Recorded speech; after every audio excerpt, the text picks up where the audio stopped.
मूलभूत हक्क. Okay. So important thing is that as we are living in India, it's a democratic country. We are enjoying our freedom. आपण आपले सगळे हक्क आनंद म्हणजे आपण उपभोगतोय. Because our constitution makers have made provisions of fundamental rights in Indian constitution. So today we are going to start with the most important topic. I am not saying one of the most important topic for combined group B. That is fundamental right. That is called मूलभूत हक्क, मूलभूत अधिकार. ठीक है. So tell me one thing. Can government or parliament make a law to abolish your fundamental rights? Yes or no? Did you understand my question? कोणत्याही भारताची जो आपलं सरकार असेल किंवा संसद असेल, तुमचा मूलभूत हक्क हिरावून घेणारा कायदा करू शकते का? Yes or no? What you think? सांगा उत्तर. Yes, mention your answer in a chat box.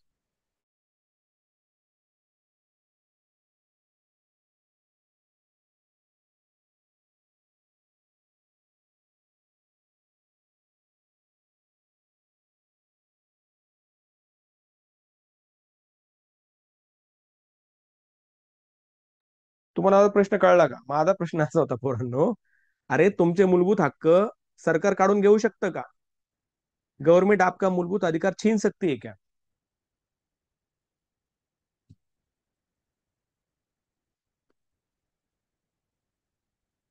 Okay, नाही. Very good. नाही. बरोबर. माझा दुसरा प्रश्न, की फिरण्याचं स्वातंत्र्य प्रत्येकाला आहे का नाही? पण जर अचानक पाकिस्तानने हल्ला केला, if Pakistan attacks India, can you enjoy your fundamental rights? तुम्ही जाऊ शकता काश्मीरमध्ये फिरायला? Can government stop you? Government तुम्हाला थांबवू शकतं का? थांबवू शकतं. Yes, exactly. म्हणजे थोडक्यामध्ये फंडामेंटल राईट्स कशा प्रकारचे ते आपल्याला पाहिजे. ठीक आहे. सी,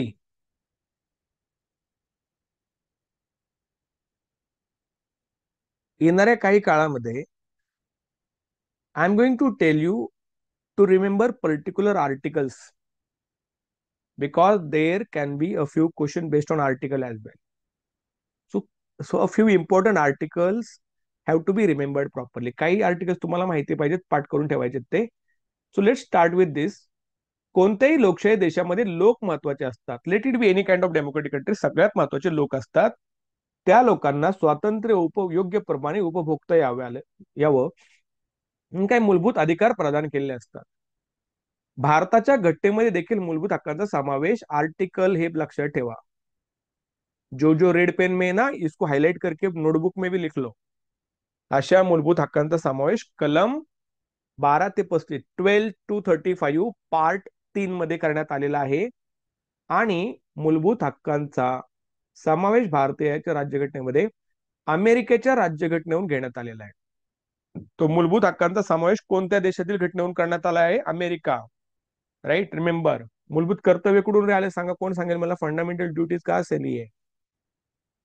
येस, फंडामेंटल ड्युटीज कुठून घेतलेत माहिती आहे कुणाला? नाही. Fundamental duties. Yes, Pratiksha ma'am, कुठून घेतलेत? Jagruti ma'am, can you tell me कहा से लिए हमने fundamental duties? Pooja ma'am, Priyanka ma'am, Deepali ma'am, कोण सांगेल? किस कंट्री से लिए हमने fundamental duties? Why this kind of provision is very important? Because you people are forgetting things. Fundamental duties आपण रशियावरून घेतलेले आहेत, आठवतंय का? लक्षात ठेवा. ठीक आहे. तर कलम 12 ते 35 इज अबाउट फंडामेंटल राईट्स. पण जर तुम्हाला माहिती असेल ना, ऍक्च्युअल चालू होतं कलम 14 पासून. तर इम्पॉर्टंट कोणता कोणता पार्ट आहे लक्षात ठेवा तुम्ही. जस्ट अ सेकंड पोरांनो. हा, तर this is important part that you are going to remember, note down करायला. आणि सेकंडली, अमेरिकेच्या राज्यघटनेहून त्यांचा समावेश भारताच्या राज्यघटनेमध्ये करता आला. दोन इम्पॉर्टंट लाईन लक्षात ठेवा. Right. Now let's move to the English slide. So as India is a democratic country, we people are living in India, we are enjoying our fundamental rights, we are happy people, we are not living in pathetic condition like Pakistan, because we have been given guarantee of fundamental rights. So in any democratic country, people are important. And if people want to be happy, we want people to be happy now, we have to give them fundamental rights as well. So our Indian constitution makers, very cleverly, they have introduced few important fundamental rights in Article 12 to 35 in Part 3 of Indian Constitution. So those people are given some basic rights so that they can enjoy their freedom of properly. They are included in Article 12 to 35 in Part 3 of Indian Constitution. This part of fundamental right is derived from the Constitution of United States of America in the Indian Constitution. So from which country fundamental rights have been derived? So answer is that United States of America. In which part of Indian Constitution we find the use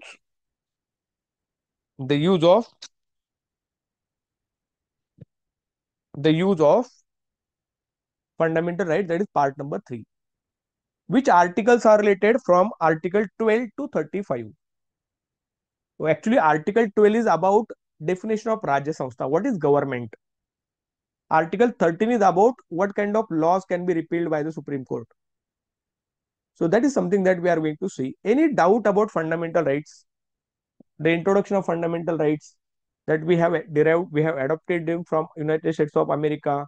We find the use of them in Part 3 of Indian Constitution, and Article 12 to Article 35 are related with our fundamental rights in Indian Constitution, and they are in detailed manner. ठीक आहे, let's move. मूलभूत हक्कांचं स्वरूप कसं आहे बघू पुराण. भाग 3 मध्ये आहे 12 ते 35 पहिले बता चुका हूं मैं. दिस इज व्हेरी इंपॉर्टंट पार्ट. सर्व मूलभूत अधिकार हे न्याय प्रविष्ट असतात. इंपॉर्टंट लक्षात ठेवा. लाईन आहे की मूलभूत अधिकार हे न्याय प्रविष्ट नसतात. चूक. मूलभूत अधिकार हे न्याय प्रविष्ट असतात means if your fundamental rights are violated, you can go to Supreme Court and High Court to retain them. So you can go to court in order to get them back. म्हणजे त्यांचं उल्लंघन झाल्यास न्यायालयामार्फत त्यांचं पुनर्स्थापित करण्यात येते. हे मूलभूत हक्क सार्वजनिक प्राधिकरणे तसेच खासगी लोकांच्या विरुद्धही काही उपलब्ध आहेत. सी suppose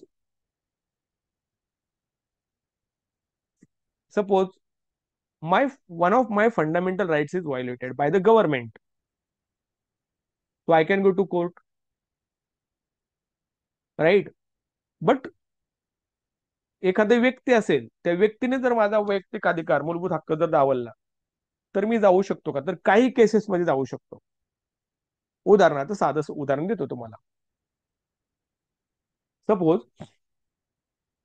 मंदिरामध्ये प्रत्येकाला जाण्याचा अधिकार आहे, बरोबर का नाही? मंदिर में हर कोई जा सकता है, एव्हरीबडी कॅन गो. पण एखादं मंदिर मुकेश अंबानीचं आहे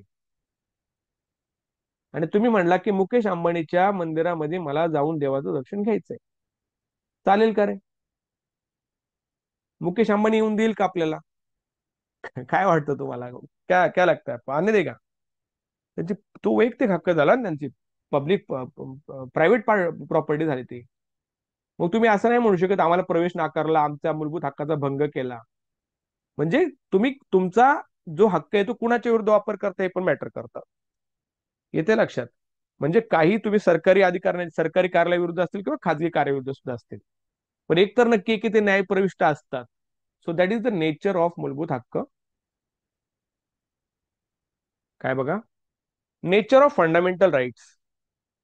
So as we have already talked, we find the use of fundamental rights in Part 3 of Indian Constitution, and Article 12 to Article 35 are related to fundamental rights, and we find the detailed description of fundamental rights in it. The most important line is that all fundamental rights are judicial. Means if your fundamental rights are violated, you can go to either Supreme Court or High Court to get it back, right? So if they are violated, they are reinstated by the court. These fundamental rights are all kinds of public authority against government as an individual. So some rights you can enjoy against government, but there are some restrictions when we think about individuals. For example, suppose I have my own temple. I am the richest person in the world. So it is not possible for me to allow each individual to come or to enter that temple. So that is my public, it's my private property. So now, in this case, you cannot enjoy your fundamental rights in my property. You can't say that Sachin Memani is not allowing us to enter, because that is Sachin Memani's private property. So yes, you can enjoy your fundamental rights, right? But still, there are few conditions as well. So this is it's a kind of a brief nature of fundamental rights. पुढचं आहे fundamental राईट्सचं वैशिष्ट्य कोणते आहेत. हे अविभाज्य भाग आहेत. सगळ्यात महत्वाचं, भारतीय राज्यघटनेचा अविभाज्य म्हणजे इनसेपरेबल पार्ट आहे. You cannot separate it. Without fundamental right Indian constitution is nothing. कोणत्याही साधारण कायद्याद्वारे त्यांच्या राज्यघटनेमध्ये रद्द करता येत नाही. म्हणजे fundamental rights you cannot amend it. You can, but if Supreme Court thinks that you are trying to change the basic structure, तुम्ही फंडामेंटल राईट्स बदलू शकता बरं का. परंतु जर सरकारला वाटलं, कोर्टाला वाटलं की तुम्ही चुकीचं करताय, तर तो रद्द होणार लगेच. म्हणजे साधारण कायदा नाही तर तुम्हाला फक्त घटना दुरुस्ती कायद्यानेच मूलभूत हक्कामध्ये बदल करता येईल. घटना दुरुस्ती कायद्याने. आणि कलम 12 ते 35 मध्ये अतिशय विस्तृतपणे याचा समावेश करण्यात आलेला आहे. खूप जास्त डिटेल, कलमाचं उपकलम, सब आर्टिकल दिए, राईट.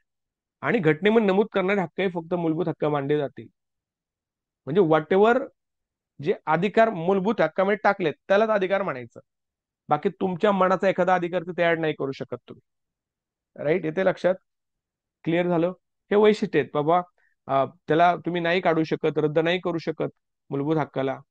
विस्तृतपणे दिलेले आहेत. हे सोप्या सोप्या गोष्टी आहेत, परीक्षेला विचारल्या जात नाहीत. फक्त लक्षात ठेवा, इनसेपरेबल पार्ट आहे. It can be amended, but again Supreme Court is going to decide कि तुम्ही जे अमेंडमेंट केले ते योग्य और अयोग्य. इफ सुप्रीम कोर्ट सेज ये रॉन्ग है, तो फिर से वो आपका जो घटना दुरुस्ती केली ना आपण, ती काय होणार? रद्द होणार. लक्षात ठेवा. तो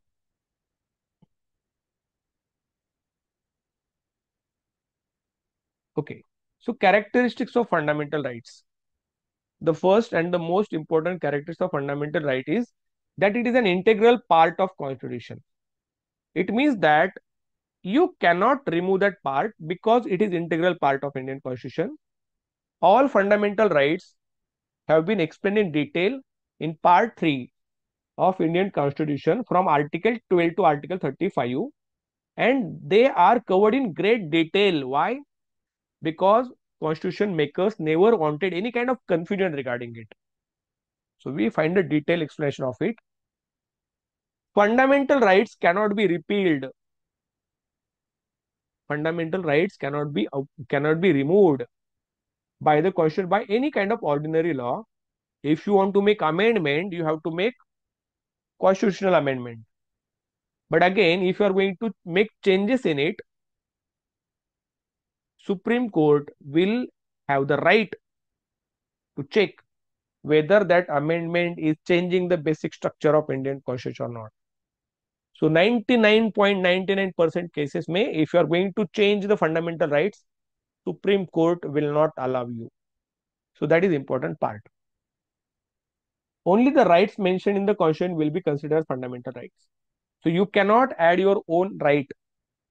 Now this is my fundamental right, because whatever rights have been mentioned in that list, only those should be considered as fundamental rights. Yes, मूलभूत अधिकार म्हणजेच फंडामेंटल हक्क. फंडामेंटल राईट्स म्हणजेच मूलभूत हक्क म्हणजेच मूलभूत अधिकार. हक्क म्हणजेच अधिकार. अधिकार और हक्क सेम आहे. मूलभूत अधिकार और हक्क सेम आहे. So that is something that about the characteristics of fundamental right. Important part क्या लिया इसमें से? Yes, you can, they can be repealed,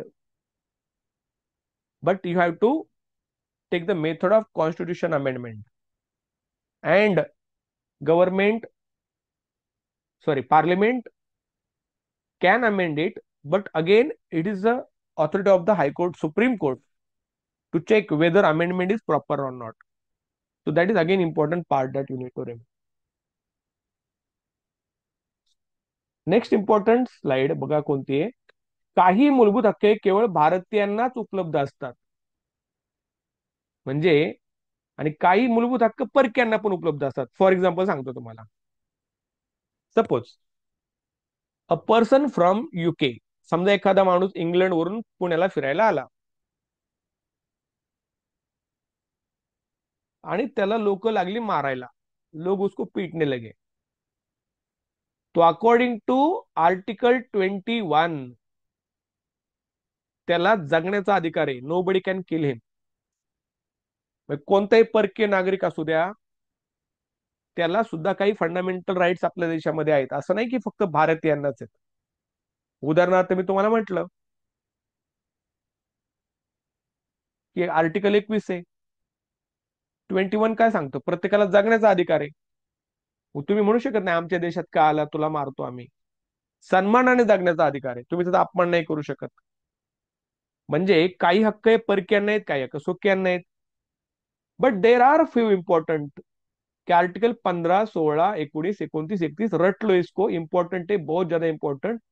हे परकीयांना उपलब्ध होत नाहीत. उदाहरणार्थ आर्टिकल 90 काय म्हणतं की I can purchase property anywhere. मी कुठेही प्रॉपर्टी घेऊ शकतो. अमेरिकेतला एखादा माणूस आला पुण्यामध्ये एखादा प्लॉट विकत घ्यायला लागला, चालेल का? Not possible. तर 15, 16, 19, 29, 31 हे परकीयांना उपलब्ध नाहीयेत. मूलभूत हक्क अमर्यादित नसतात, त्यांच्यावर काही वाजवी मर्यादा असतात, लक्षात ठेवा. So fundamental rights are there for foreigners as well, but 15, 16, 19, 29, 31 यांना नाही उपलब्ध होत. हे पाठ करून ठेवा. So some fundamental rights are available only to Indian citizens, and some fundamental rights are also guaranteed for foreign nationals. For example, a person from America comes to India and people try to assault him. So according to Article 21, he has got the right to live. Nobody can kill him. But he wants to buy property in Mumbai. So that time it is not possible because Article 90 gives you freedom to purchase property or start a business. But the person from America came here and started Vada Pav shop, not possible. Okay? So some fundamental rights are also guaranteed for foreign. The rights under Article 15, 16, 19, 31 are not guaranteed to foreign nationals. Fundamental rights are not unlimited. They can be restricted to reasonable extent. So म्हणजेच त्यांचं उल्लंघन झालं तर त्यांची पुनर्प्राप्ती आपल्याला सर्वोच्च न्यायालयामार्फत करून घेता येते. आता दोन आर्टिकल तुमच्या समोर आहेत, खूप महत्वाचे आहेत. बघा ते आर्टिकल कोणते आहे. कलम 32, article 32, very important article, you have to remember it. महत्वाचं आहे खूप. आर्टिकल 32 काय आहे तर आर्टिकल 32 आपली घटनात्मक उपाययोजना आहे. घटनात्मक उपाययोजना म्हणजेच काय की जर तुमचा कोणता मूलभूत हक्क, मग तो राज्यसंस्थेने असू द्या किंवा एखाद्या खासगी व्यक्तीने असू द्या, त्याचं जर उल्लंघन केलं, त्याच्यावर जर बाधा आणली, तर तुम्ही त्या व्यक्तीच्या विरोधात किंवा सरकारच्या विरोधात देखील न्यायालयात जाऊ शकता. आणि तो हक्क तुम्हाला घटनेच्या कलम 32 नुसार मिळतो. त्याला घटनात्मक उपाययोजनांचा अधिकार असं म्हणतात, तो आपण डिटेलमध्ये पाहणार आहे. तो कलम 32 नुसार सर्वोच्च न्यायालयाकडून मूलभूत हक्कांची पुनर्प्राप्ती शक्य आहे. लाईन लक्षात ठेवायची बरं का, इम्पॉर्टंट आहे. आणि कलमही लक्षात ठेवा, कलम किती, कलम 32 नुसार. ठीक आहे. आणि तसाच हक्क सर्वोच्च न्यायालय सुद्धा आहे. सर्वोच्च न्यायालय तुमचे मूलभूत हक्क तुम्हाला परत मिळवून देऊ शकतं, आणि याची तरतूद आहे कलम 226 मध्ये. तो आर्टिकल 226 लक्षात ठेवायचं कशाबद्दल आहे, उच्च न्यायालयाकडून मूलभूत हक्कांची पुनर्प्राप्ती. शब्द चुकलाय, पुनर्प्राप्ती चेक करून घ्या. पुनर्प्राप्ती म्हणजे वरचा शब्द करेक्ट आहे बघा. म्हणजे खालील पैकी कोणत्या कलमाच्या अनुसार भारतीय नागरिकाच्या मूलभूत हक्काचे पुनर्स्थापन उच्च व सर्वोच्च न्यायालयाकडून करता येते. तर सर्वोच्च न्यायालय म्हटल्यानंतर तुमच्या डोक्यात ऐकायला पाहिजे कलम 32, आणि उच्च न्यायालय म्हटल्यानंतर तुमच्या समोर पाहिजे कलम 226. ठीक आहे. हे लक्षात ठेवा, very important two articles are this. बऱ्याच वेळा क्वेश्चन आले त्याच्यावर.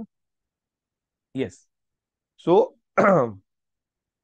in any kind of, in democracy, most important are fundamental rights, and if your fundamental rights are violated, you can go to the Supreme Court or High Court.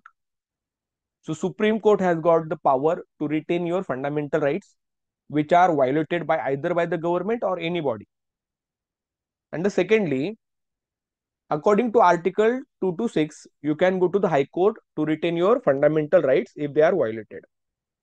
So protection of your fundamental rights is a kind of a common task for both these. म्हणजे protection of your fundamental rights can be done by the both the courts. The apex court, that is Supreme Court, according to article 32, and according to article 226, it is possible to recover your fundamental rights from High Court as well. Okay. So all your fundamental rights are judicial. It means if they are violated, you can go to the court to get them back. If they are violated, they can be reversed by the court only. Because most of the time it happens that your fundamental rights are crushed, they are violated by the government itself. So now you cannot go to the government to retain your fundamental rights if they are violated by the government itself.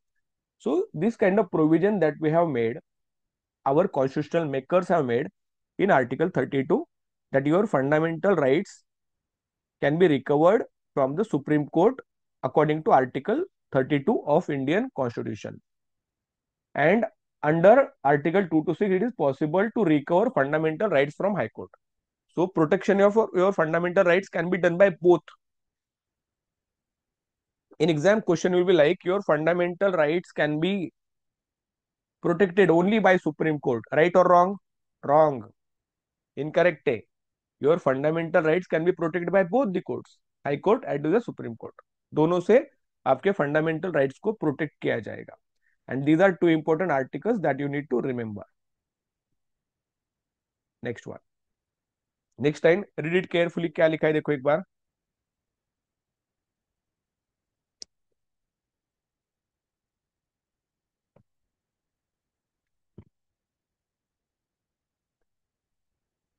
भारताच्या राज्यघटनेमधला सर्वात महत्वाचा part जो असेल तर तो कोणता, मूलभूत हक्क.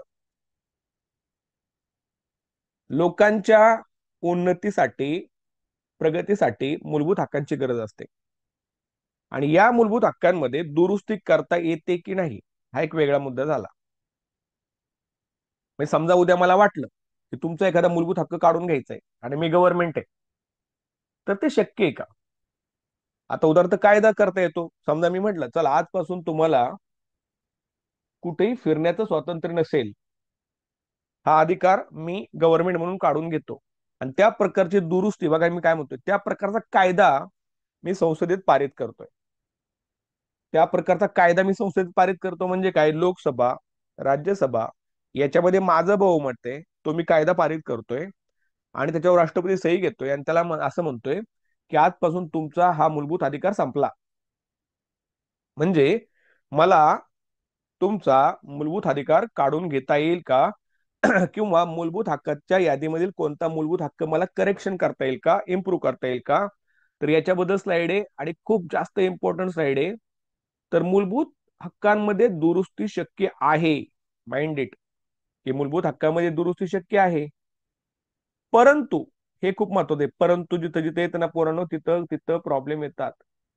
परंतु मात्र ती दुरुस्ती कधी करता येते, केवळ घटना दुरुस्ती कायद्याने करता येते. जस्ट अ सेकंड, काय झालं याला. ओके येस, ती दुरुस्ती केवळ घटना दुरुस्ती कायद्याने करता येते. म्हणजे साध्या, ज्याला आपण म्हणतो ना, घटना दुरुस्तीचे 3 प्रकार असतात. एक साधी घटना दुरुस्ती, दुसरी असते विशेष बहुमताची, आणि तिसरी असते विशेष बहुमत प्लस निम्म्यापेक्षा जास्त घटक राज्यांची मान्यता. तर आणि अजून एक महत्वाची असते ती म्हणजे घटना दुरुस्ती विधेयक वेगळंच असतं. तर तुम्हाला साध्या विधेयकाने कोणत्याही घटनेचा अधिकार तुमचा मूलभूत अधिकार काढून नाही घेता येणार. तुम्हाला जर तो काढून घ्यायचा असेल तर घटना दुरुस्ती कायदाच करावा लागेल. मात्र बघा पुढे, हे मात्र खूप इम्पॉर्टंट आहे. मूलभूत हक्कामध्ये कोणत्याही प्रकारची दुरुस्ती करताना घटनेच्या मूळ संरचनेस धक्का लागता कामा नये. आता मी तुम्हाला म्हटलं, तुमचा मला एक अधिकार काढून घ्यायचा आहे, तुमचा हक्क मला हिरावून घ्यायचा आहे. पण जर तो मी तसा कायदा देखील पारित केला की आजपासून कुणीही बाहेर फिरायचं नाही, 7च्या आत घरात सगळ्यांनी राहायचं, असं मी कायदा केलं संसदेमध्ये, सरकारनेच कायदा केला की सगळ्या महिलांनी 7च्या आत घरामध्ये राहायचं. विमेन सेफ्टीसाठी इम्पॉर्टंट आहे. आणि त्याच्या विरुद्ध महिला कोर्टामध्ये गेल्या की जर तुम्हाला आमचं संरक्षण करता येत नसेल ना, दॅट इज युअर फेल्युअर, ते तुमचं अपयश आहे सरकार म्हणून. तुम्ही आम्हाला फिरण्यावर बाधा नाही आणू शकत, कारण तो आमचा घटनात्मक अधिकार आहे, असं तुम्ही म्हणताय. मग त्यावेळेस भले तो कायदा असू द्या, सुप्रीम कोर्ट सांगू शकतं तुम्ही केलेला कायदा चुकीचा आहे साहेब, कारण त्याच्यामुळे स्वातंत्र्याला बाधा येते. म्हणजे मनमानी पद्धतीने कोणताही कायदा सरकार करू शकत नाही ज्याने तुमचा मूलभूत हक्क काढून घेता येईल. असा कोणताही कायदा जो भारतीय घटनेच्या मूळ संरचनेस धक्का लावतो, तो कायदा सर्वोच्च न्यायालय रद्द बादल करू शकते. लक्षात ठेवा, येते लक्षात 3 गोष्टी. मूलभूत हक्कामध्ये संसद कायदा करू शकते का? येस. घटना दुरुस्ती करू शकते का? येस. कोणत्या कायद्यानुसार? घटना दुरुस्ती कायद्यानुसारच करता येते. मात्र ती दुरुस्ती करताना कायम लक्षात ठेवा की तुमच्या मूलभूत घटनेचा जो ढाचा आहे, ज्याला आपण संरचना म्हणतो, त्याला धक्का लागता कामा नये. आणि जर लागत असेल तर सर्वोच्च न्यायालय ते काढून टाकू शकतं. कळतंय तुम्हाला? म्हणजे सरकारच्या विरुद्ध सर्वोच्च न्यायालय जाऊ शकतं, हे लक्षात ठेवा. Any doubt about this slide? कळलं सगळ्यांना पोरांनो? See, read this slide carefully. So if I want to make amendment in the list of fundamental rights, so whatever fundamental rights have been provided to me according to article 14 to article 32, if I want to make changes in it, if I want to make amendment, is it possible for me as a government? Let's assume that government made a law that girls and women should not be allowed to go out after 7 o'clock in the evening. So it's a law. Suppose government passed it, and women went to the Supreme Court and High Court to find a justice that we are living in India. It's a democratic country. So women's safety is the problem for the government. Government should find a remedy for it, right? And if government is not allowing us to go out, it means it's a kind of the government try to snatch our fundamental right. So that time or Supreme Court can repeal that law. Okay, whatever fundamental, whatever correction, whatever amendment that you have made regarding that fundamental right, it is incorrect. So Supreme Court has got the right to repeal that kind of law, which is kind of this is not good for your freedom, right? So amendment of fundamental rights is possible, yes, but it can be only amended by the Constitutional Amendment Act. So for that purpose, Constitutional Amendment Act should be implemented, and the basic structure of the constitution should not be compromised. This is very important. So whenever you are going to make any kind of law, if you want to make kind of amendment in the list of fundamental rights, you should be careful that if you are damaging the basic structure of Indian constitution or it is compromised anywhere, then while making any amendment of the fundamental rights, then the Supreme Court can strike down any law that undermines the basic structure of the Constitution of India. So government cannot decide which law should be taken away or which fundamental rights should be repealed.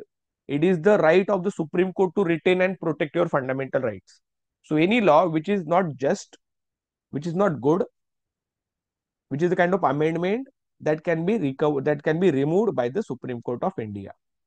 So that is very important thing that everybody should remember. Now, भारताच्या लोकशाहीमध्ये सर्व लोकांना समान अधिकार आहेत. परंतु काही परिस्थितीमध्ये तुमचे जे मूलभूत अधिकार आहेत ते स्थगित केले जाऊ शकतात का? समजा मला बाहेर फिरायचंय, तर मला बाहेर फिरायला मज्जाव केला जाऊ शकतो का? म्हणतील का सचिन मेवाणे बस घरामध्ये. तर काही अपवादात्मक म्हणजेच काय, एक्सेप्शनल, म्हणजे काही अपवादात्मक परिस्थितीमध्ये मूलभूत हक्क स्थगित केले जाऊ शकतात का, असा प्रश्न येतो बरं का परीक्षेला. खालील विधानांचा विचार करा. पहिलं विधान, काही अपवादात्मक परिस्थिती मूलभूत हक्कांना स्थगित करता येते.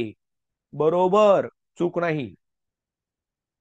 उदाहरणार्थ, इमर्जन्सी म्हणजे राष्ट्रीय आणीबाणी असेल, युद्ध आहे, परकीय देशाने आक्रमण केलंय, तर त्यावेळेस कलम 20 आणि 21 वगळता, हे पाठ ठेवायचं बरं का, कलम 20 आणि 21 वगळता सर्व हक्क राष्ट्रपती स्थगित करू शकतात. खूप इम्पॉर्टंट. मग कलम 20 काय माहिती ठेवा.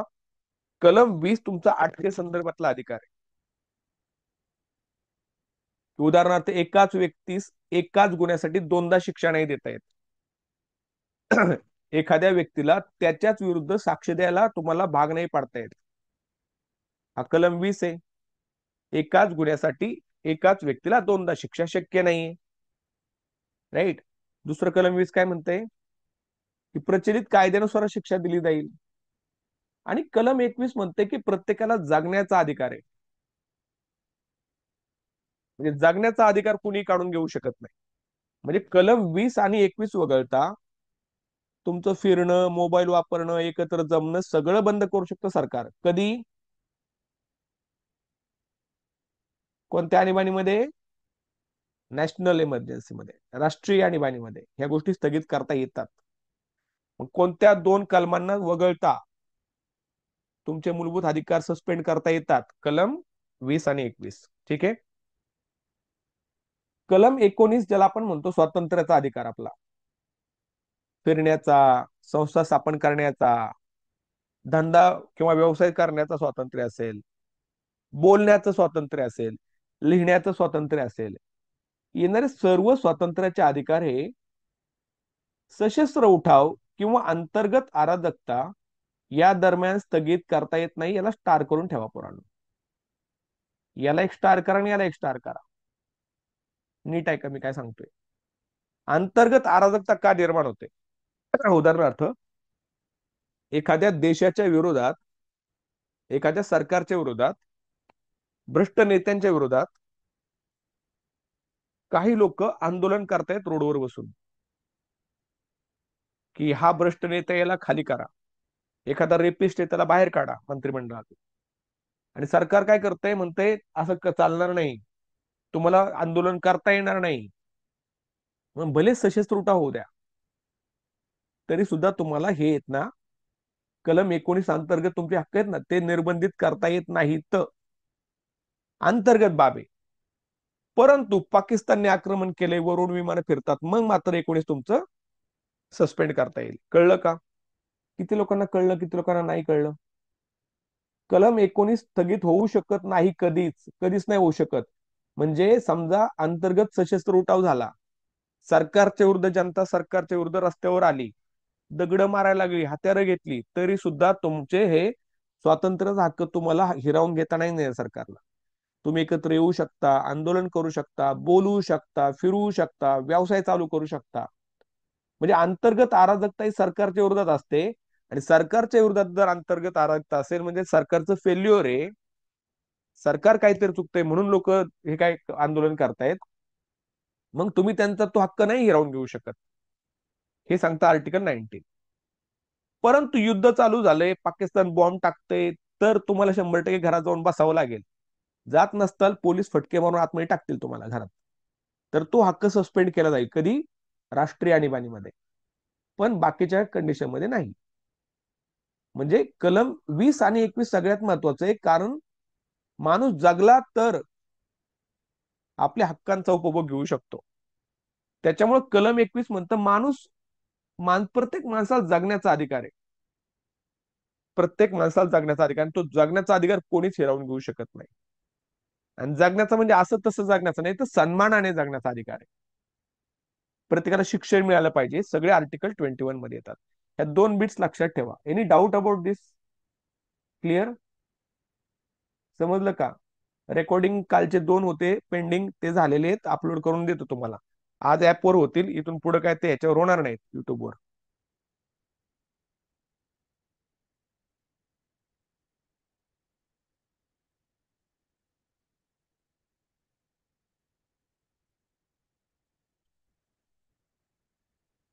चलो नेक्स्ट. अराजकता म्हणजे जिथे कोणते सरकार नाही, राज नाही, कोणत्याही सरकारचा राज नाही. राज म्हणजेच काय? पर्टिक्युलर सत्ता चांगल्या प्रकारे गव्हर्न केली. अराजकता म्हणजे समजा मला वाटलंय मी तलवार घेऊन फिरतोय रोडवर, दीपाली मॅडमला वाटतं दीपाली मॅडम बंदूक घेऊन फिरतायत रोडवर, सरकारचा धाकच नाहीये, तर त्याला अराजकता असं म्हणतात. ठीक आहे, कळलं पोरांनो? काही गोंधळ झाला, थांबा जरा. हे झालं ना? हा. Okay, next one. So your fundamental rights are very much important to enjoy your freedom, but in some cases your fundamental rights can be suspended. So the one important thing that you should remember, yes, your fundamental rights can be suspended, but there are conditions. So in exceptional circumstances, fundamental rights may be suspended.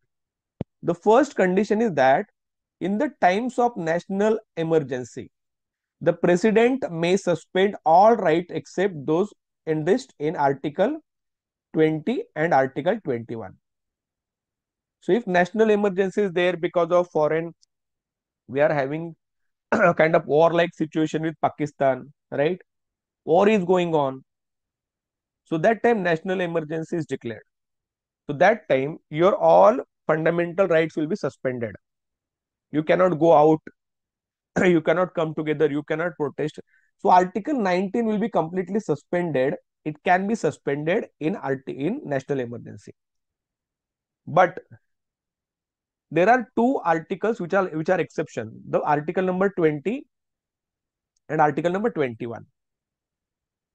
So article number 20 is about your unjust arrest by the government.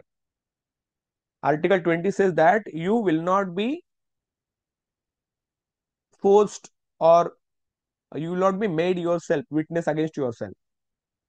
Same person will not get 2 times punishment for the same crime, and only existing law will be applied to give you a kind of a punishment. So that is article 20. And article 20 says that right to live. So everybody has got the right to live his life. So nobody can take your life from you, any government. So that time these are only two exceptions, article 20 and article 21. Those cannot be suspended at the time of national emergency as well. Secondly, all rights of freedom under article 19 cannot be suspended during armed uprising and internal anarchy. Anarchy means any government is not required. Suppose people are on road against the government itself. government is corrupt, government is not efficient, not providing safety to the women. So anything is there. So people have started a kind of rebellion. People have become rebellious. They are on road. They are protesting. Even they are doing with arms, right? So that is a kind of internal matter. So that time, if Sachin Memani or any individual, he is protesting against government, he is on road. Many people are protesting against government. So government cannot say you people cannot enjoy your article freedom provided by Article 19. So coming together, starting my own business, right? Freedom of speech. These are my fundamental rights. Those give me freedom to speech, freedom to come together. So such kind of things will not be suspended in internal anarchy or armed uprising. Any doubt about this? So these two points are very important. Let's move. Okay. मूलभूत हक्क हे नकारात्मक सकारात्मक स्वरूपाचे असतात. बघून काय म्हटलं एकदा वाचून घ्या. Read it carefully. क्या समझ में आता है देख लो एक बार. वाचून घ्या, समजून घ्या. काय म्हटलंय? मूलभूत हक्क हे नकारात्मक व सकारात्मक स्वरूपाचे असतात म्हणजेच काय? एकदा वाचून घ्या. तुम्हाला काय कळतंय ते मला सांगा. काय कळतंय म्हणजे समजून घ्या. आणि त्याच्यानंतर नकारात्मक अधिकार काय असतात, सकारात्मक काय असतात त्याच्याबद्दल आपण बोलू. Take your time, 30 seconds.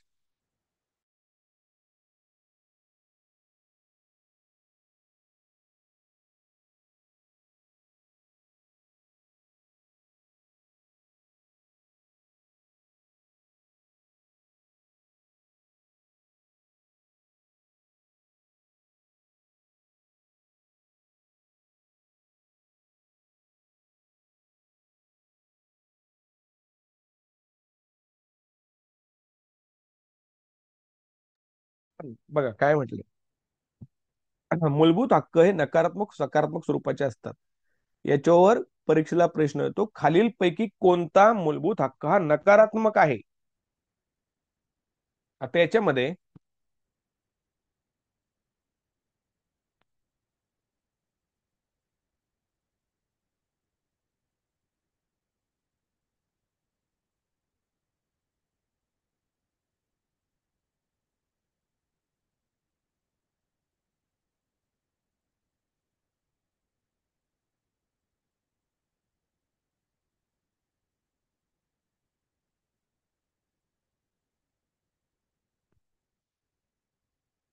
आता येतोय का? येस. Hello hello hello.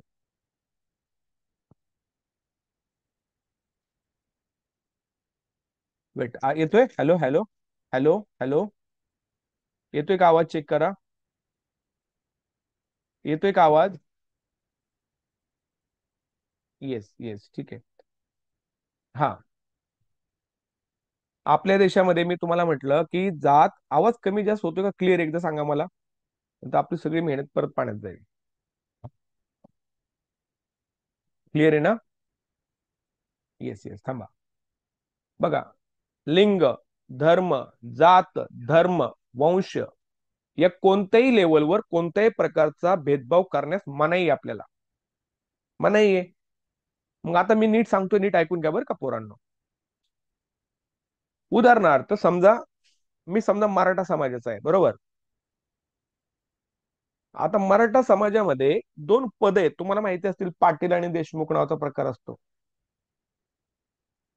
मग काय ते 92 कुळी, 96 कुळी, देशमुख, सर देशमुख असे प्रकार आहेत. ही जातच एक मराठा जात आहे.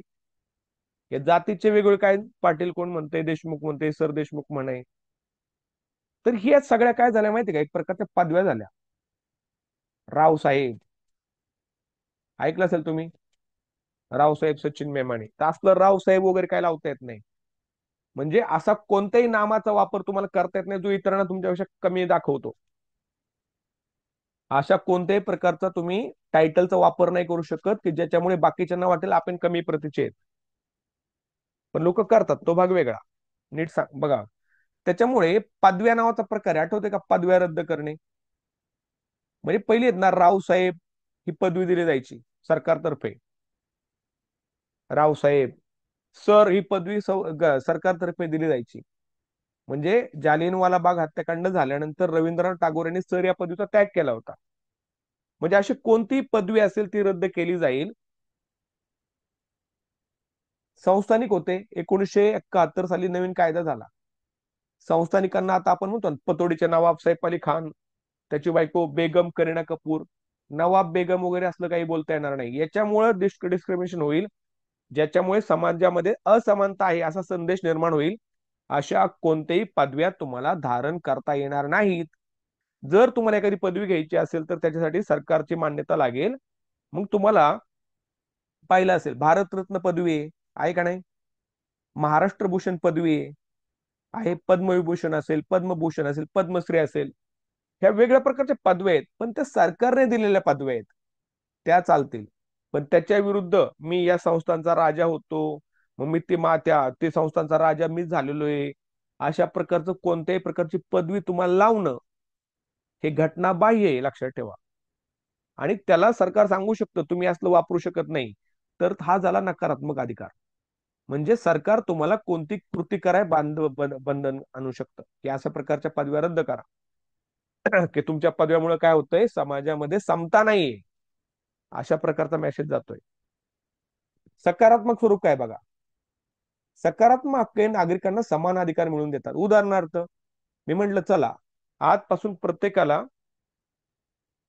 प्रत्येकाला स्वतःच्या उत्कर्षासाठी नवीन बिझनेस स्थापन करण्याचा अधिकार सरकारने बहाल केलाय. तर सकारात्मक स्वरूप झालं की तुम्ही तुमचा उत्कर्षासाठीच करा. आणि तो सकारात्मक अधिकार देताना मी म्हणणार नाही या समाजाला द्यायचा, या धर्माच्या लोकांना द्यायचा, सगळ्यांना द्यायचा. मग शिक्षणाचा हक्क जसा हिंदूंना आहे तसा मुस्लिमांना सुद्धा आहे, ख्रिश्चनला सुद्धा आहे, जैनला आहे, बुद्धिझमला आहे, सगळ्या लोकांना आहे. म्हणजे एखाद्या कृती करण्यास मज्जाव करते कारण तोच आहे, हेतू उदात्त आहे की समानता निर्माण झाली पाहिजे. लक्षात आलं का? म्हणजे एखादी कृती करण्यास प्रतिबंध करणे याला आपण नकारात्मक म्हणतो. आणि हक्क मिळवून देणे याला आपण काय म्हणतो, सकारात्मक अधिकार म्हणतो. लक्षात ठेवायचं, सकारात्मक समता मिळवून देता. आणि पदव्या रद्द करणे म्हणजे नकारात्मक अधिकार आहे की तुम्ही पदव्या नाही घेऊ शकत. Any doubt about this? पुढे बघा. Some fundamental rights are positive and some fundamental rights are negative. Some fundamental rights are positive, some fundamental rights are negative. The negative nature of fundamental rights. What is the negative nature of fundamental rights? So government can prevent you from taking any kind of title, right? Suppose, suppose a particular person is a kind of a heir of particular kind of princely state. Nawab, Begum, Deshmukh, Sir Deshmukh, any kind of such kind of padvi that you are having, which you have not earned, it is just a matter of your tradition. That kind of title you cannot carry, because if you are carrying such kind of title, it is a kind of discrimination for our society. The person who is not Nawab, he will feel inferior. So somehow you are spreading the message that we are not equal. So government always wanted to say that all Indians are equal. No one is superior, no one is inferior. So in order to prevent this activity, government can say you people will not be allowed to any kind of title with your name. So prevent government कर सकता है the cancellation of titles like Rao Sahib, Rao Bahadur, Sir Deshmukh, Raje, Nawab. Such kind of titles will not be allowed to use along with your name, because that is discriminatory. And the positive nature of fundamental rights, what is it? It positive rights empower citizens for the right to freedom, right to equality. So anything that gives you, that is positive. Anything that takes you, that is negative. Any doubt about this? Positive nature and negative nature of fundamental rights clear हुआ?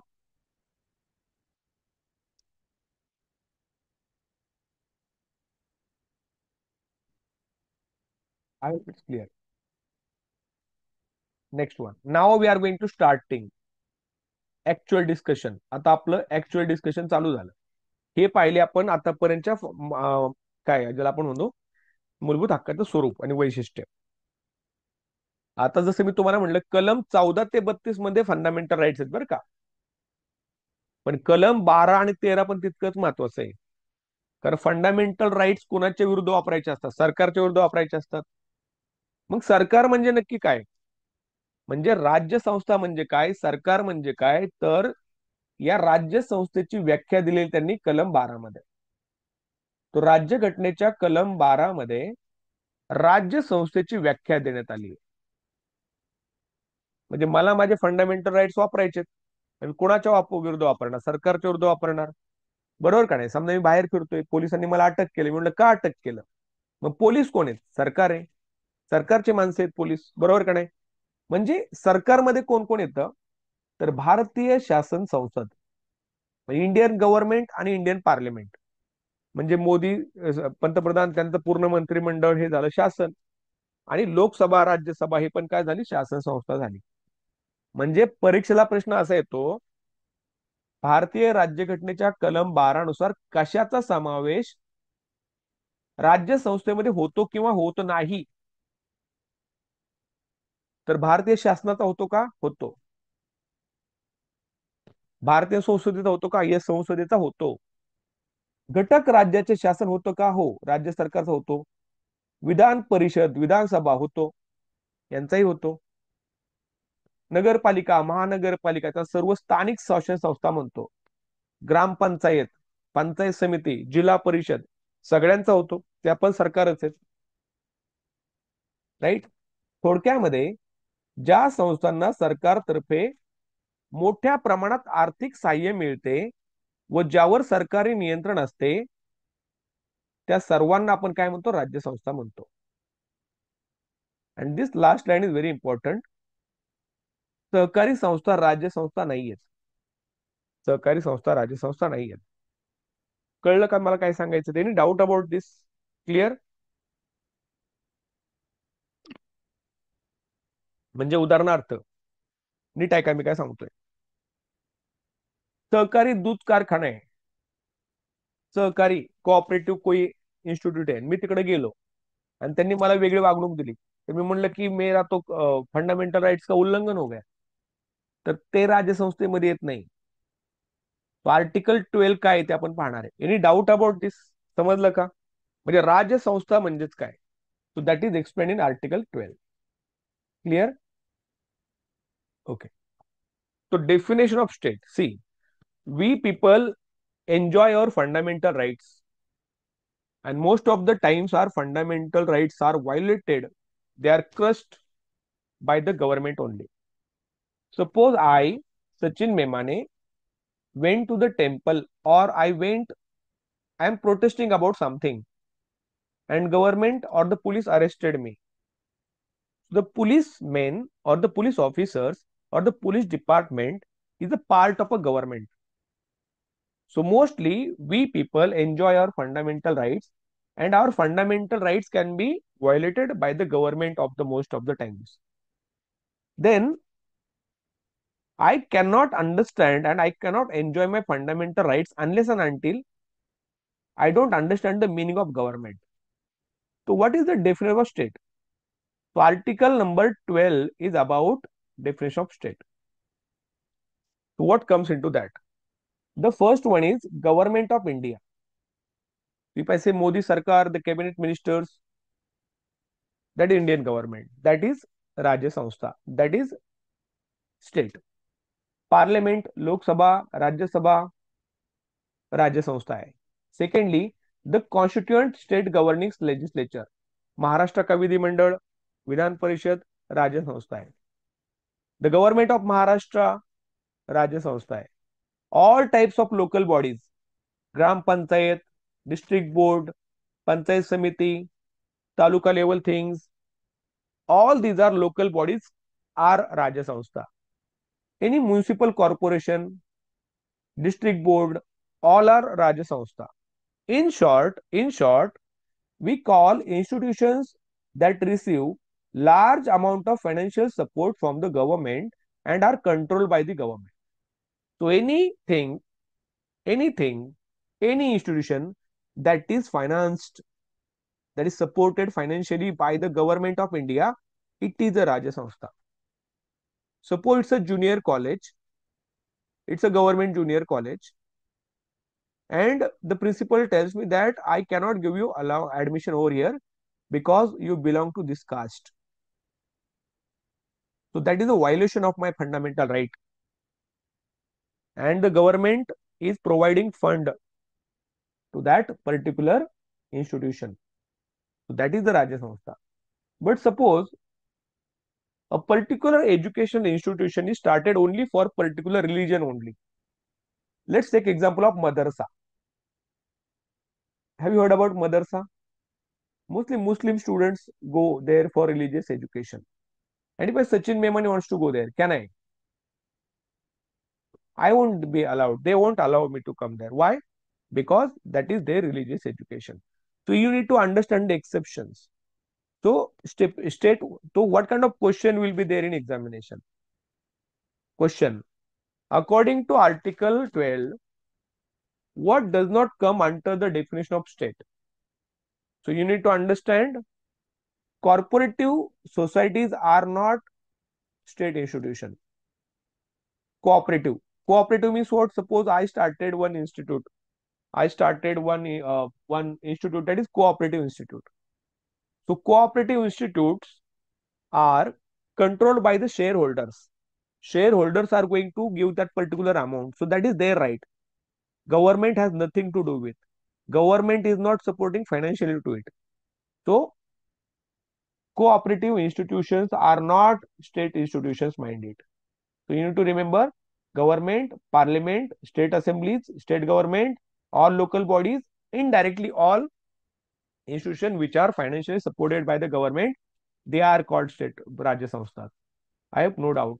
Next one. Now, as I told you, जसं मी तुम्हाला म्हटलं, article 14 पासून article 14 ते article 32 काय आहे? आपल्या मूलभूत हक्काशी रिलेटेड आहे. परंतु राज्यसंस्था 12 मध्ये, व्हॉट इज आर्टिकल 13? घटनेशी विसंगत असणारे कायदे रद्द होणे. म्हणजे आर्टिकल 13 कलम 13 मधील उपकलम 2 लक्षात ठेवा, पाठ ठेवा. उपकलम म्हणजे सब आर्टिकल आहे, उसका सब टाइप आहे 2. यानुसार मूलभूत हक्कांमध्ये दिलेला कोणताही हक्क काढून घेण्याचा कायदा किंवा तो हक्क कमी करणारा कायदा सर्वोच्च न्यायालय रद्द करू शकते. खूप महत्वाचं आहे बघा. काय म्हटलंय मी की मला काही अधिकार आहेत. सपोज मी म्हटलं की मला नोकरीमध्ये आरक्षण आहे.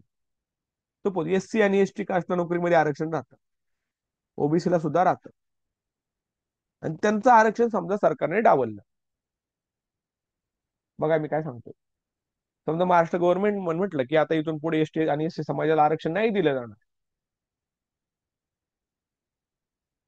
आणि ते त्या न्यायालयाच्या विरुद्ध, त्या कायद्याच्या विरुद्ध उन्होंने कायदा केला की नाही दिलं जाणार. तो कायद्याच्या विरुद्ध ते सर्वोच्च न्यायालयात गेले. सर्वोच्च न्यायालयाने सांगितलं की नाही, हे नाही चलेगा. तो सर्वोच्च न्यायालय तो कायदा रद्द करू शकतं. So that is article 13-12 because that is not relevant according to the basic structure of Indian constitution. भारतीय राज्यघटनेच्या मूळ संरचनेशी जर त्याला धक्का लावते तर तो कायदा रद्द होतो. म्हणजे कलम 32 नुसार सर्वोच्च न्यायालय, तर कलम 226 नुसार उच्च न्यायालयाला हा अधिकार प्राप्त आहे. किती लोकांना कळलं? हाऊ मेनी ऑफ यू कुड अंडरस्टँड दिस? समजलं सगळ्यांना? कलम 13 कलम 2 पाठ ठेवायचं, ए रटके रखो. जे जे लाल अक्षरात लिहिलंय ते पाठ करायचं पोरांनो. येते लक्षात? Very good. ठीक आहे. आता एक बार है ना इंग्लिश का पढ़ लो. Take 30 seconds. पढ़ लो एक बार. पढ़ो.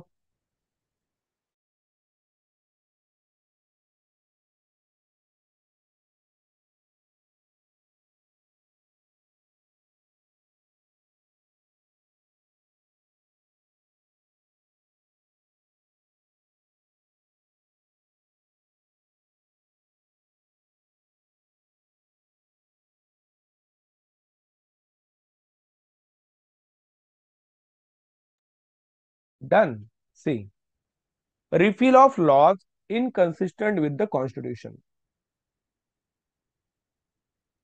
See, we have got the parliament to make a law. Lok Sabha, Rajya Sabha make a law, and final that law is signed by the president. It becomes a kaida. Bill becomes law after signature of president, right? So suppose government decides to make a kind of a law which is snatching my fundamental rights, right? If government wants to make a particular law which is a kind of a violation of my fundamental right, so that time such law can be repealed, such law can be removed, such law can be declared unlawful by the Supreme Court. And this kind of provision is made in Article 13, subsection 2. The Supreme Court may strike down the law and takes away any right it's not granted or guaranteed by the fundamental rights or the law that reduces that right. So Indian government or any kind of government cannot make any kind of law which is going to take away my fundamental right, which is guaranteed to me by the Indian Constitution. And if in case government makes such kind of law, we can go to the Supreme Court, we can go to the High Court, and the Supreme Court may repeal that law. Let's take an example. We have got the reservation system, and SC ST caste is provided reservation, right? So that is kind of their fundamental rights because they are deprived sections of society. But suppose central government makes a law that we are not going to continue this kind of reservation process, we are going to stop it. So government made a law. So against that law, these two communities went to the court. So the court can say no, it's unlawful, it's a kind of injustice to these people. So Supreme Court can strike down that law. So according to Article 32, Constitution of India, Supreme Court has the power, and upon Article 226, the High Court has the power to repeal the inconsistent law which is against your fundamental rights or which is not according to the basic framework or the basic structure of Indian Constitution. So in short, government cannot make any kind of law that will snatch your fundamental rights, and in case government makes it, the Supreme Court or the High Court has got the power to retain it. The Supreme Court can declare it an unjust and illegal law. Okay, so that is about Article 13(2). Any doubt? No doubt. Let's move. So what is Article 13 subsection 3? म्हणजे राज्यघटनेच्या कलम 13 उपकलम 3 हे महत्वाचे आहेत बरं का, मी सांगतोय ते महत्वाचं करून ठेवा. कायद्याची व्यापक व्याख्या केली आहे. आता कायदा म्हणजेच काय? What is law? म्हणजे राज्यसंस्था आम्ही देखा राज्यसंस्था म्हणजे काय पाहिलं आपण, डेफिनेशन ऑफ राज्यसंस्था. आर्टिकल 13(2) काय पाहिलं आपण की तुमचा मूलभूत हक्क जर ओढून घेतला तर सुप्रीम कोर्ट त्याला परत रिटेन करेल. आर्टिकल 13 काय म्हणतंय? कायदा. व्हॉट इज कायदा? तो कायदा क्या होता है? कायदा काय असतो? तर संसदेने आणि विधिमंडळाने केलेले कायमस्वरूपी कायदे. आपल्याला माहितीये लोकसभा राज्यसभा यांनी पास केलेलं बिल राष्ट्रपती साईन केलं, तो कायदा होतो. तर तो कायदा झाला, लक्षात ठेवा. दुसरं वैधानिक नियम म्हणजे समजा एखादा अधिनियम असेल ज्याला आपण GR म्हणतो, government resolution, you might have heard about it. अधिसूचना असेल एखादी, आणि कायद्याची शक्ती प्राप्त असणारे राष्ट्रपती आणि राज्यपाल यांच्याद्वारे काढलेला वटहुकूम किंवा अध्यादेश. बघा मी काय सांगतो नीट ऐका. उदाहरणार्थ एक उदाहरण देतो तुम्हाला. समजा एक कायदा करायचा आहे मला, मी मोदी सरकार आहे suppose, and I want to make a law which is very important, खूप जास्त गरजेचं आहे.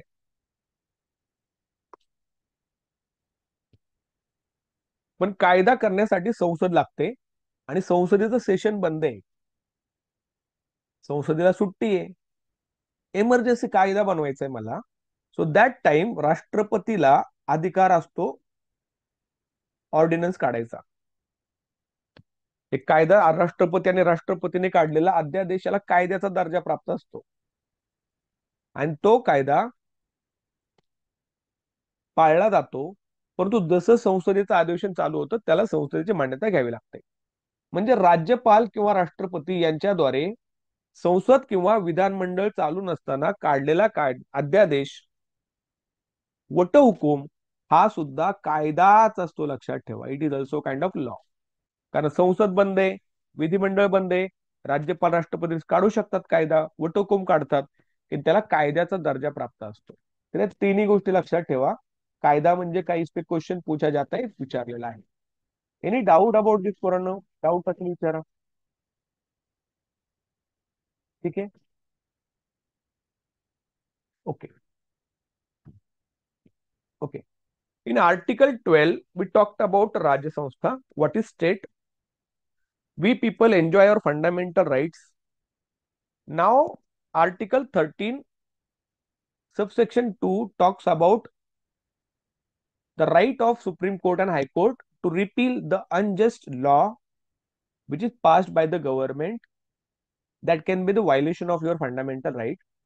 Now, Article 13, subsection 3 that says that defines law. So, what exactly means law? Law means what? The law means parliament laws are made by the parliament. We know that parliament, Lok Sabha, Rajya Sabha, these two houses pass the bill and after the signature of the president, it becomes a law. So that is one law. Secondly, any state government, legislative assembly or council may pass that bill and after the signature of the governor, it becomes a law, right? So these are two things. Secondly, all statutory rules and notification published by the government regulations. Third one, ordinances issued by the president and the government who have power of the law. See, third point is very important. As we know that parliament has got the power to make a law for our nation. But exceptionally, in some cases, we find that the parliament session is not going on and there is emergency need. There is an emergency need of making a law. Emergency need है. किसकी need है? Just a second. Just a second. कुछ तो गड़बड़ हुआ. Wait.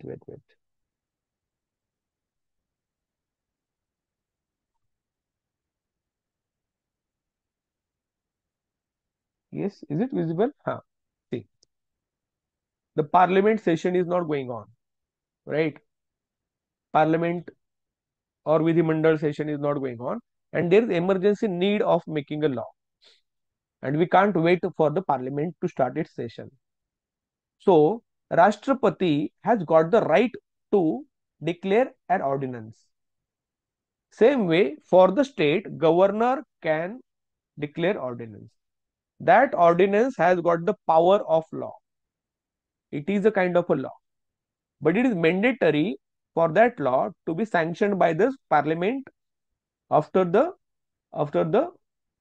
what we can say, when the government or the parliament session is going to start. So within 6 or 10, as soon as the parliament session starts, that ordinance has to be passed by the parliament, then only it goes on, otherwise it gets cancelled automatically. So in emergency situation, president can pass ordinance and the government can pass ordinance for the state. So it has got the power of law. So that is the three important thing that you need to remember about law. Law means what? Law with the sanctioned by parliament or the state of what we can assembly. All statutory rules, notification, government regulations, and ordinances passed by the government and the president and governor. See what kind of question will be asked based on this slide. What is the law? Which option is correct? So you need to know कि all these options are correct. See, all our options are correct. So what is Rajya Samstha? You need to know all that. What is law? You need to all these three things. ठीक है? Any doubt about this, guys? Clear झालं? चलो, article 4 म्हणजे article 13चं उपकलम आहे पोरांनो 4. महत्वाचे आहे बरं का, सगळे महत्वाचे आहेत. Very important, very important, very important, very very very very important. राज्यघटनेतील कलम 13 उपकलम 4 इसको रट के रखो भाई, याला रटून ठेवा, रटून ठेवा. घटना दुरुस्ती कायद्याला आव्हान देता येणार नाही अशी तरतूद करण्यात आली. बघा मी काय म्हंटल, माझा मूलभूत हक्क हिरावून घेतला राज्य घटना दुरुस्ती करून, आणि ती घटना दुरुस्ती करताना घटना दुरुस्ती कायद्याने करण्यात आली. तर सरकारने सांगितलं अरे तर घटना दुरुस्ती, आणि तू कुठं चालला न्यायालयात तिकडे ओरडत, काय जाऊन फायदा नाही तुझा, कोण ऐकणार नाही तुझं. म्हणजे आव्हान देता येणार नाही अशी तरतूद आहे की माझा फंडामेंटल राईट हिसकून घेतला आणि सांगितलं तू कायदा केलाय, आता तुझं काय नाही, आता तू रोडवर नाही फिरू शकत. का नाही फिरू शकत? कारण घटना दुरुस्ती कायद्याने आम्ही तुझा कायदा ओढून घेतला, कायदा तुझा हक्क काढून घेतला. अशी तरतूद करण्यात आली होती. कधी कधी केली तरतूद? की व्हॉट एव्हर अमेंडमेंट आम्ही करणार ना त्याला तुम्ही पुढे चॅलेंज नाही करू शकत, you can't go to Supreme Court as well. अशी तरतूद करण्यात आली कशामध्ये? कलम 4 मध्ये. मात्र केशवानंद भारती खटला, मी तुम्हाला सांगितलं हे म्हातारणे बरंच खूप जास्त इम्पॉर्टंट आहे. केशवानंद भारती खटल्यामध्ये असा निर्णय देण्यात आला की केलेली दुरुस्ती ही जर घटनेच्या मूळ तत्वास बाधा आणणारी असेल तर तो कायदा रद्द करता येऊ शकतो. लक्षात ठेवा. म्हणजे राज्यघटनेचे कलम 13(4) काय म्हणते की घटना दुरुस्ती करून जर सचिन मेमण्याचा एखादा कायदा मी काढून घेतला जो त्याचा मूलभूत हक्क आहे, तर तुम्ही त्याला चॅलेंज नाही करू शकत, you can't go to the high court Supreme Court. मात्र केशवानंद भारती खटला 1973 त्यांनी सांगितलं असलं चालणार नाही. जर तुम्ही घटनेच्या मूळ तत्वास बाधा आणली तर मात्र तुमचा कायदा मी काय करणार, रद्द, तुमचा तो रद्द करू शकतो. थोडक्यात मूलभूत हक्क हिरावून घेणारा कोणताही कायदा सर्वोच्च न्यायालय रद्द करू शकते. In short, any law that is passed by Indian government or the parliament that violates my fundamental rights, तो नाही चालणार, तो त्याला रद्द बादल करून घेतलं जाईल. कळलं? आर्टिकल 4 कळलं कशाबद्दल होतं? आर्टिकल 4 कशाबद्दल होतं की त्याला आव्हान नाही देता येणार, आणि याच्या विरोधात सगळं झालंय. सगळे या कलमाच्या अपोजिशन में हे सगळं झालंय. केशवानंद भारती. समजलं का? Any doubt? कळलं असेल हो म्हणा, नसेल नाही म्हणा पोरांनो. हे गाईज आर यू देअर? आत का रे, झोपला काय? नाश्ता झाला सगळ्यांचा?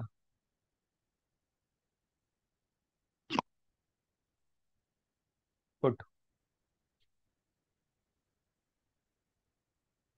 नाश्ता नाही जल्दी पहले मैम काओ. Next. So what is Article 13 subsection 4 of the Constitution? Very important part. You need to remember. See, we have seen Article 13 1 2, Article 13 3, and now we are studying Article 13 subsection 4. 4, right? How will you remember? How will you remember? See, you need to remember Article 13. ये 4 है और ये 3 है. 4 3 किती झाले? 12 झाले. 4 3 12 ना. 12 कुणाचे वाजले? फंडामेंटल राइटचे. क्यों बनाया? क्योंकि according to this article 13 subsection 4, the constitution provided that the constitutional amendment act could not be challenged.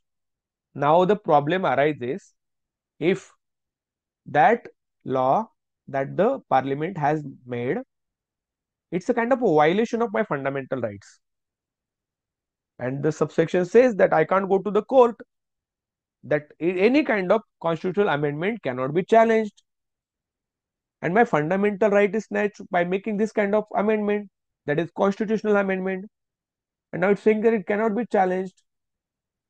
So it was a kind of injustice done to the common people, and the task of providing justice was done by Keshavananda Bharati case. It was ruled that if the government was violative of the basic principle of constitution, then the law could be repealed. In short, the Supreme Court can strike down any law that takes away fundamental rights. Very important. So Article 13 subsection 4 says, yes, that we can take your fundamental rights by making constitutional amendment, and you can't challenge it in any case, any court. But in 1973, one important case, that is that is Keshavananda Bharati case. In that case, Supreme Court gave verdict: you cannot damage the basic structure of basic structure of Indian Constitution. So law, such kind of law will be declared as unlawful. It will be repealed if it is going to damage the basic structure of Indian Constitution. Okay. So in short, Supreme Court can strike down any law that makes that fundamental rights, that takes away your fundamental rights. So that is section 4 that you are going to remember. So this is a provision that they made in section 4, and this is a kind of opposite verdict that was given by the Supreme Court of India in Keshavananda Bharati case in 1973. Any doubt, guys? Got it? Clear?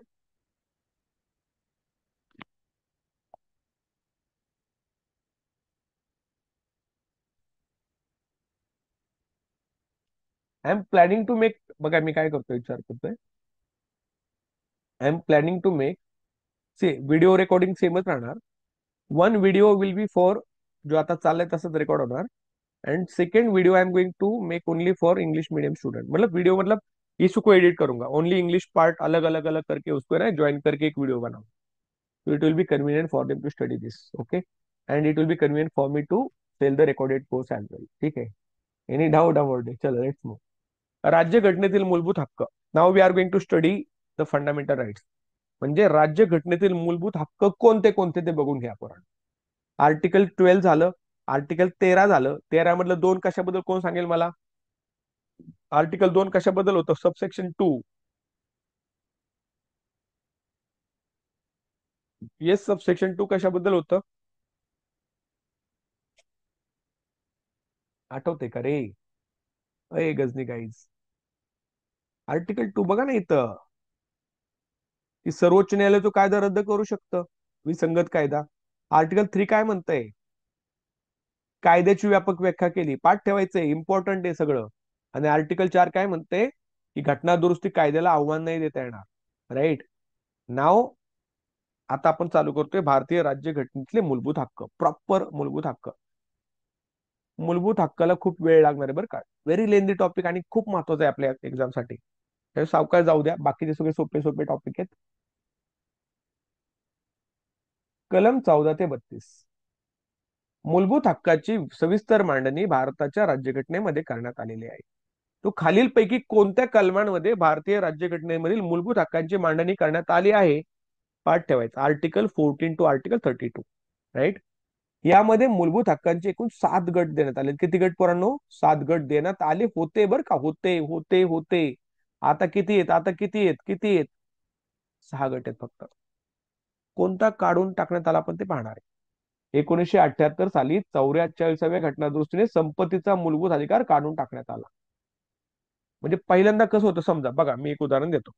आता आमचं गाव आहे पारगाव मेमाणे, जिथं सध्या छत्रपती संभाजी महाराज आंतरराष्ट्रीय विमानतळ होते. तुम्ही ऐकलं असेल, माहिती आहे तुम्हाला? तर पारगाव मेमणी या गावातली आमची जमीन सध्या चाललेली आहे, आणि फार्मर्स म्हणजे आम्ही सगळे लढतोय की आम्हाला जमीन नाही द्यायची, असं ते चाललंय बरं का. नीट ऐका मी काय सांगतोय, समजून घ्या.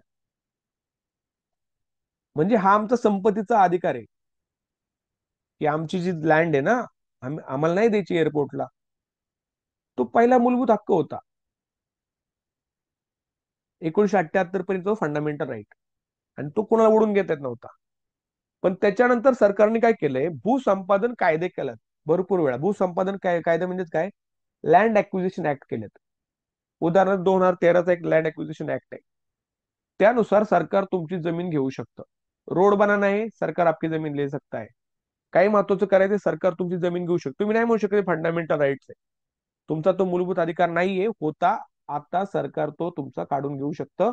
म्हणजे तो तुमचा आता कायदेशीर हक्क झालाय. कायदेशीर हक्क झालाय म्हणजेच काय झालंय की सरकारने जर कोणती चुकीची कृती केली, शेतकऱ्यांच्या हिताचा विचार न करता, त्यांच्या भविष्याचा मुलाबाळाचा विचार न करता मनमानी पद्धतीने सरकार जर आमची जमीन हिसकावून घेत असेल, तर त्याच्या विरोधात आम्हाला कोर्टात जाण्याचा अधिकार आहे. आम्ही कोर्टात जाऊ शकतो, त्याच्या विरोधात न्याय मागू शकतो आणि सरकार आमच्यावर कसं अन्याय करते सांगू शकतो. हा झाला आमचा कायदेशीर अधिकार. पण तो आमचा आता मूलभूत हक्क आहे का? नाहीये. म्हणजे सरकार आमचा तो मूलभूत हक्क म्हणून नाही कन्सिडर करत. आमची जमीन मिळवणे किंवा आमची जमीन ठेवणे ही आमचा कायदेशीर हक्क आहे आणि तो कायदेशीर मार्गाने आम्हाला सुप्रीम कोर्ट असेल किंवा हायकोर्ट असेल त्या मार्गाने आम्हाला तो मिळवता येईल. येते लक्षात. पण 1978 पर्यंत तो फंडामेंटल राईट होता. तोपर्यंत तो काय होता? तो मूलभूत हक्क होता. येते लक्षात. पण तो आता काय झालाय? संपत्तीचा अधिकार काढून घेतलाय. तो आता it has become legal right. It's not a fundamental right. समजलं सगळ्यांना? कळलं का? एकूण किती राहिलेत आता? समजलं का? पूर्ण बोर नाही झालं का रे तुम्हाला? कंटाळा आला का कुणाला? हा, व्हेरी गुड. कंटाळा नाही आला पाहिजे. ज्यावेळेस कंटाळा येईल ना, त्यावेळेस विचार करायचं जॉबलेस असल्यावर कसं होईल. चलो, let's move. Okay, the fundamental rights in the Indian Constitution. So, we studied Article 12, we studied Article 13. Now we are going to start with real articles which are about fundamental rights. That is Article 14 to Article 32. We find the provision of fundamental rights in Article 14 to 32. It provides the detailed provision of fundamental rights in Constitution of India. There were total 7 groups of fundamental rights. If I say there were total 7 groups, it means now they are not 7. In 1978, 44th of Amendment abolished fundamental right to property, leaving 6 groups of fundamental rights. See, earlier they were 7 in number, now they are 6 in number. Why? Because in 1978, this right to property was abolished. Now it's not your fundamental right, it's your legal right. Suppose I own a property and government wants to seize that property for any kind of project. Let's take an example of Purandar Airport, that is Chhatrapati Sambhaji Maharaj International Airport. So, I am from that village, that is Pargaon Memane, from that affected Gao. So, we people, we farmers have been protesting against government since 2016 that we don't want to give our land to the airport. But still the government is pursuing it. So, what can we do? So, we can go to the court against government that government is trying to snatch our land which is unlawful and we are not ready for that, but we can't say that it's our fundamental right. Now it's our legal right. What is our legal right? That we can go to the court against government and we can say that we don't want to give the land to our land. We can go against government in high court or supreme court and we can say that we don't want to give our land to the government. So it's not our fundamental right, it's our legal right. So legal remedies will be provided, can be provided by the Supreme Court or High Court to the poor farmers like us who are fighting against government. But we cannot say that is a fundamental right because right to property is not a your fundamental right. It was before 1978. But according to 44th of Amendment, it has been abolished and now there are only six important fundamental rights. समझ में आया सबको? Clear? Any doubt about this? See, now this slide is very important. Deepali मॅमचा एक question होता. त्यांचं म्हणणं असं होतं, दीपाली मॅम काय म्हणतायत? हा, 14 ते 32 मूलभूत हक्काचे कलम कोणते? ओनली 14 ते 32, नॉट 12 ते 32. 14 ते 32 किंवा 12 राजसंस्थेची व्याख्या आहे, 13 मूलभूत हक्का संदर्भात केलेला कायदा रद्द केला जाऊ शकतो. हे कलम 14 ते 32 पहिला बघा, समानतेचा हक्क. एक बघा, मी तुम्हाला की सांगतो. आय विल टेल यू की, जस्ट रिमेंबर. समानता, आर्टिकल 14 to 18, म्हणजे कलम 14 ते 18 पाठ ठेवायचं, लक्षात ठेवा. स्वातंत्र्याचा हक्क 19 ते 22. शोषणाविरुद्धचा हक्क 23 to 24, दोन आहेत. धर्म स्वातंत्र्याचा हक्क कलम 25 ते 28. राईट. त्याच्यानंतर सांस्कृतिक आणि शैक्षणिक हक्क कलम 29 आणि 30. कलम 31 हा काढून टाकलाय, तुम्हाला माहिती आहे कोणता होता तो. इट इज अबॉलिस्ड, काढून टाकलाय. संपत्तीचा हक्क हा गेलेला आहे, हा नाही आता. आणि शेवटी घटनात्मक उपायांचा हक्क, याला म्हणतात राज्यघटनेचा आत्मा. बा काय म्हणतोय, मूलभूत हक्काचा आत्मा कोणता, खालील पैकी कोणते कलम हे मूलभूत हक्कांचा आत्मा आहे. आर्टिकल 32. पाठ ठेवायचे कसं नंतर सांगतो. आता मी तुम्हाला एक की सांगतोय बघा. हे तर गेलं, याचं सोडून द्या, हे तर गेलं, हे पण लक्षात राहतंय. एकच लक्षात ठेवा. एक तुम्हाला एक एक लाईन लिहून दाखवतो मी.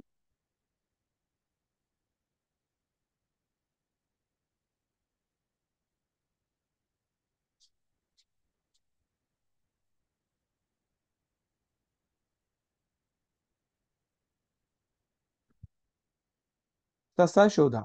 ससा माहिती आहे, ससा रॅबिट. शोधा म्हणजे सापडा, शोधणे. ससा, ससा शोधा. ससा म्हणजे काय, समता. सा म्हणजे काय, स्वातंत्र्य. शो म्हणजे काय, शोषणावर. धा म्हणजेच काय, धार्मिक. बरोबर का. मग बाकीचं राहिलेलं माहिती आहे आपल्याला, 28 पर्यंत गेलं. शैक्षणिक हक्क राहिला आणि संपत्तीचा, आणि शेवटचा तर आत्मा आहे आपल्याला, एक तर गेलेला आहे. ससा शोधा पाठ ठेवा, लक्षात राहील. समतेचा, सा म्हणजे स्वातंत्र्याचा, शो म्हणजे शोषणाचा, ध म्हणजे धार्मिक, आणि खाली सांस्कृतिक शैक्षणिक. संपत्तीचा तर अबॉलिश झालाय. आणि शेवटचा आत्मा माहिती आहे आपल्याला. आत्मा काय, 3 2 32. ठीक आहे. Any doubt about see, from article 14 to article 32. Article 14 to Article 32, they are associated with real fundamental rights. Now, how can we remember that? The first one is right to equality, that is in from Article 14 to Article 18. The second was Article to freedom, that is from Article 19 to 20. Right against exploitation, that is Article 23 and 24. Right of freedom to religion, Article 25 to 28. Cultural and educational, that is Article section 29 to 30. Right to property, which was abolished, it is in Article 31. It's abolished now. And the right to constitutional remedies, Article 32. Okay. So this Article 32 is known as the soul of fundamental rights. So if your fundamental rights are violated, this Article 32 gives you permission to go to the court to retain it. So that is why it is known as the soul of it. Atma is सगळ्यांचा तो. So how will you remember Sasa Shodha? This kind of trick that you can make. Sasa Shodha. Right? Sa means what? Samta means equality.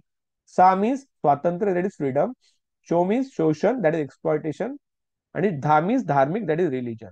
Next one is educational and cultural rights. And this one is abolished. And the Atma is 32. That is how you are going to remember the order of these fundamental rights. ऐसे आपको ये order याद रखना पड़ेगा. Any doubt about this? Clear है पोरानो?